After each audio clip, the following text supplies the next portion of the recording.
эфире новости, в студии Анастасия Кобызева. Здравствуйте. Вот главные темы.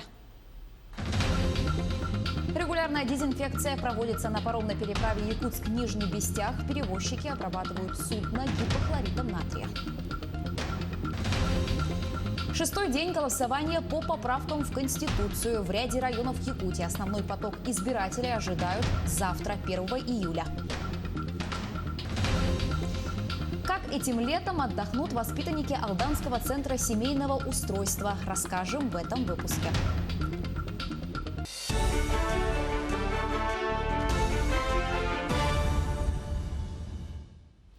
Возгорание произошло на руднике «Интернациональный» в Мирнинском районе. В руднике находится 98 человек. На месте происшествия работают 2 отделения Якутской военизированной горно-спасательной части. Сейчас проводится мероприятие по выводу рабочего персонала на поверхность. Уровень газовоздушной смеси в норме. Подробнее в следующих выпусках новостей.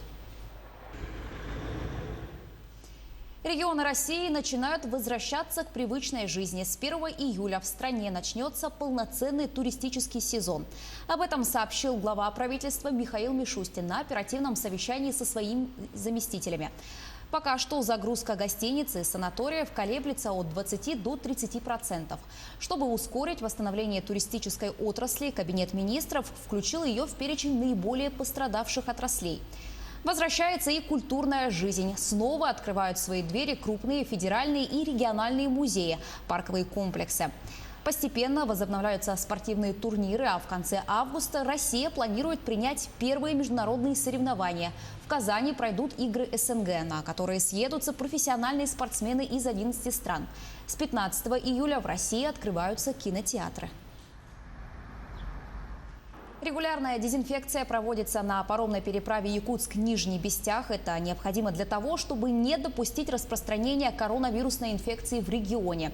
Перевозчики обрабатывают гипохлоритом натрия прикассовые зоны, туалеты, а также бортовые перила. Ограничительные мероприятия по COVID-19 действуют до 1 июля. В период ограничений на паромной переправе соблюдаются все требования и предписания Роспотребнадзора.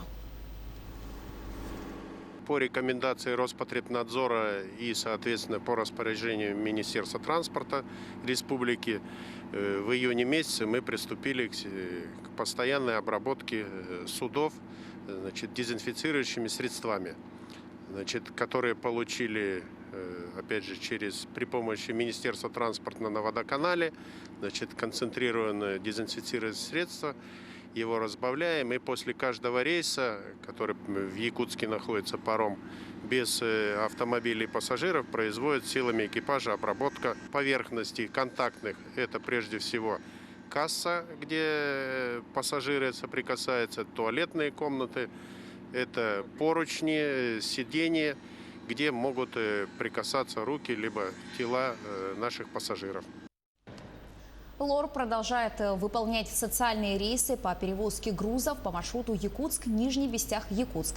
В связи с проведением всенародного голосования по внесению изменений в Конституцию России объявлена 70% скидка для всех видов транспорта. Напомним, рейсы со скидками выполняются с причала в районе Даркылаха. Площадь распространения шелкопряда в Якутии составила более 54 тысяч гектаров. Мониторинг численности насекомых проводился в течение 3 недель в Якутском, Хангаласском, Покровском и Намском участковых лесничествах. Эксперты из Рослесозащиты полагают, что к осени этого года и в 2021 году будет сильное объедание насаждений. При анализе истории возникновения очагов в Якутии прослеживается закономерность их образования через каждые 20 лет. В последний раз это отмечалось в начале 2000-х годов. Выявлено, что площадь распространения 54 341 гектар. Популяция сибирского шелкопряда в данных насаждениях здоровая, развивается по 2-летней генерации с летом бабочек и по нечетным и почетным годам.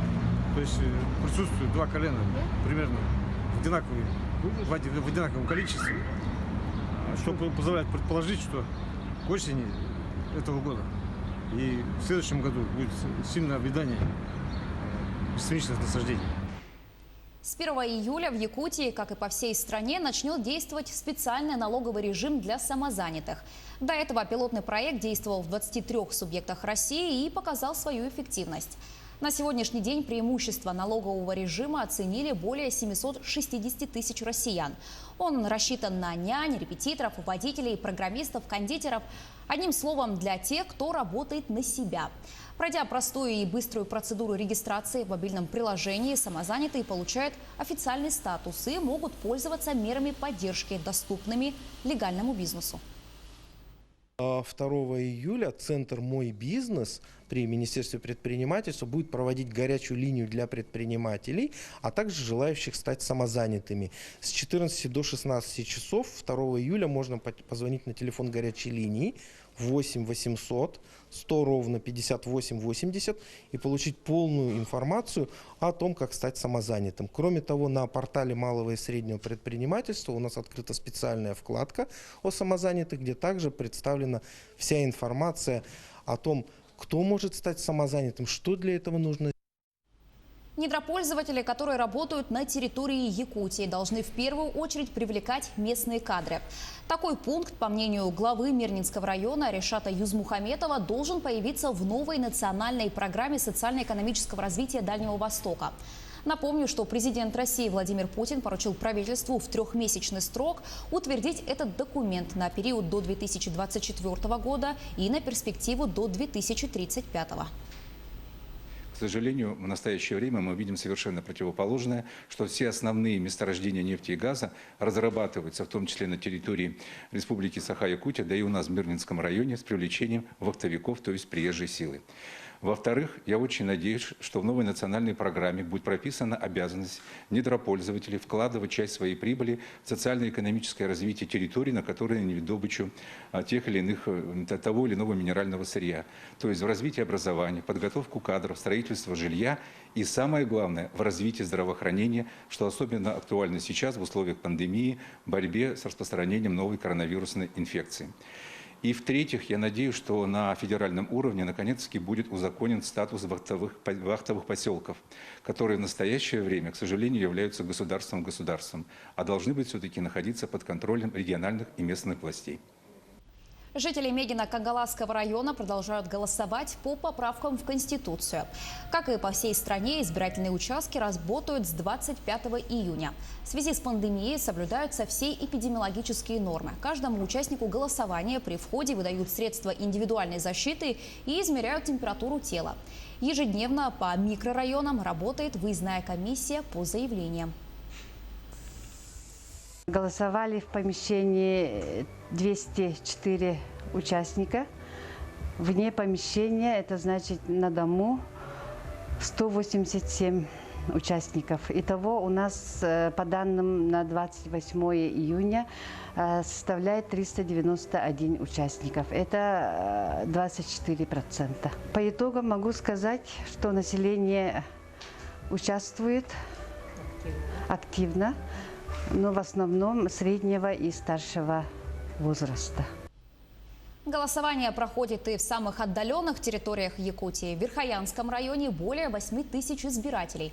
22 избирательных участка начали работу. Все они обеспечены оргтехникой и материалами для работы, в том числе средствами индивидуальной защиты. Ожидается, что основной поток избирателей будет завтра, 1 июля. Медицинский работник, сидя дома, позвонить может по указанному номеру, по прикрепленному участку, где он мог проголосовать, и пригласить на дом к себе избирательную комиссию и проголосовать на дому. Поэтому наши медицинские работники, конечно, проголосуют, голосовать хотят, и сказать свое волеизъявление, так сказать. Подать апелляцию по ЕГЭ можно будет дистанционно. Как сообщила директор Центра мониторинга качества образования при Миноборнауки Якутии Надежда Попова, если ранее апелляции принимались и рассматривались очно, то сейчас разработан механизм, по которому заявления будут приниматься в дистанционном формате. Такое решение было принято из соображений безопасности экзаменуемых во время пандемии коронавирусной инфекции. Напомню, выпускники школ начнут сдавать ЕГЭ с 3 июля. С С 1 июля сведения о транспортном средстве, управляемом инвалидом или перевозящем инвалида, будут размещаться в федеральном реестре. При этом опознавательные знаки «инвалид» федеральные учреждения медико-социальной экспертизы выдавать больше не будут. Знак появился в сентябре 2018 года. Он именной, а чтобы его получить, требовалось собрать пакет документов, отстоять очередь. Как пояснили в Минтруде, теперь вместо знака «инвалид» будет выступать запись в федеральном реестре. До 1 января 2021 года инвалиды и их законные представители для получения права на бесплатную парковку должны подать заявление в пенсионный фонд о внесении машины в этот реестр. Это можно сделать через портал госуслуг, а также обратившись лично в многофункциональный центр «Мои документы» или в пенсионный фонд. Успеть отдохнуть летом в лагере очень надеются воспитанники Алданского центра семейного устройства. Режим полной самоизоляции в центре был введен 3 месяца назад. Снятие ограничительных мер ждут не только дети, но и взрослые. На летний период в здании и во дворе запланирован ремонт. Помимо отмены планов, изоляция сопряжена с проблемами психологическими. С какими именно, узнавала Татьяна Вахнина. Режим полной самоизоляции продолжается, и воспитателям Алданского центра семейного устройства приходится работать на опережение, чтобы чувство несвободы воспитанниками ощущалось не столь остро.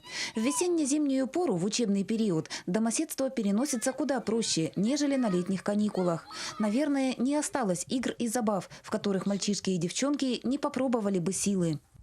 У них нет возможности выйти, но тем не менее мы стараемся организовывать для них различные мероприятия, связанные с творчеством, с наукой и так далее. На пороге июня на смену заступила 3-я группа персонала. Чтобы дети не скучали, на каждый день педагоги продумывают по несколько мероприятий. Несмотря на то, что пространство ограничено стенами центра и дворовой территорией, интересными и захватывающими событиями наполнен каждый день. И все же летние каникулы воспитанникам центра виделись по-иному. Изоляция обостряет эмоции. Подростки без свободного выхода в люди взвинчены до предела. Возраст у них такой, свобода нужна. Удержать подростков в ограниченном пространстве усеченному составу сотрудников становится сложнее с каждой сменой.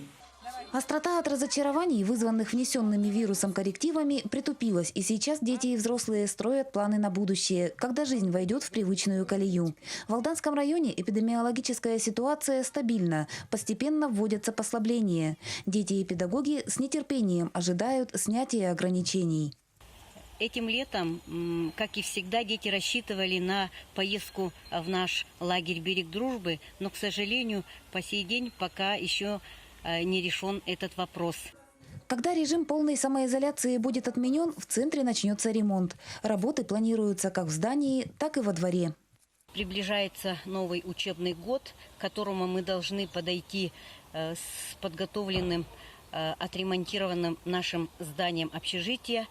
Очень сложно удержать ребятишек, занять их при вот таком недостроенном нашем футбольном поле. Конечно, бы хотелось найти еще финансирование на приведение в порядок вот этой дороги, которая ведет к нашему стадиону. Летом в центре планировалось еще одно грандиозное мероприятие. В 2020 году Алданскому детскому дому, а ныне Центру семейного устройства, исполняется 90 лет. В связи с угрозой распространения коронавирусной инфекции празднование пришлось перенести. Татьяна Вахнина, Алдан. В Удачном за дело взялись озеленители. Еще неделя, и городские клумбы, и территории цехов Удачнинского ГОК вновь заблагоухают разноцветием. Всего высадят 15 видов разных трав и растений. Бригада из 8 человек трудится, несмотря на знойную жару. Ирина Балкова продолжит тему. Петунии, виола, бархатцы, декоративная капуста. Всего 35 тысяч саженцев ждут переселения на городские клумбы. Часть из них уже привыкают к новым условиям на открытом грунте. Помогают им в этом озеленители города. Елена Вегерт знает об этой профессии не понаслышке. В их семье это уже преемственность поколений. Ее мама посвятила этой профессии всю жизнь.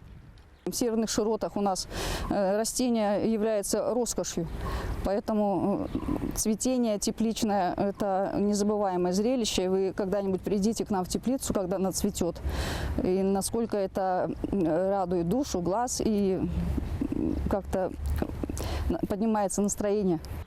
Путь от теплицы до городской клумбы занимает почти 6 месяцев. И каждый росток окружен заботой и любовью. Но вот их век совсем недолгий. Климатические условия не позволяют. Посевы начинаем с февраля месяца. И к концу августа озеленение сезон заканчивается. Все семена сеем сами. Живые цветы мы не закупаем. Это наши труды. Выращиванием и высадкой растений занимается бригада озеленителей Удачнинского ГОКа. Плоды их труда можно увидеть не только на городских клумбах, но и на территориях цехов комбината и управления ГОКа. Чиновники тоже не остаются в стороне. Администрация с нами сотрудничает. Поставляют щепу, семена. Совсем скоро зеленые новоселы вновь будут радовать горожан в течение короткого северного лета.